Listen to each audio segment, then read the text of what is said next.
سلام، اومدم با یک سازه جدید به نام زمان سنج. از اول بریم قطعاتش رو معرفی کنیم، بعدم بریم برای تستش.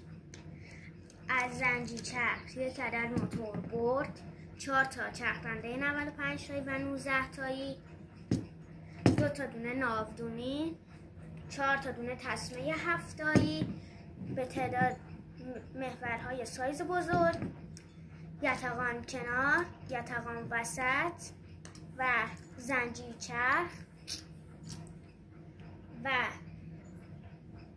ناودونی 7 تایی، 9 تایی و 23 تایی استفاده کردم، از هر کدوم 4 عدد و بریم برای تستش.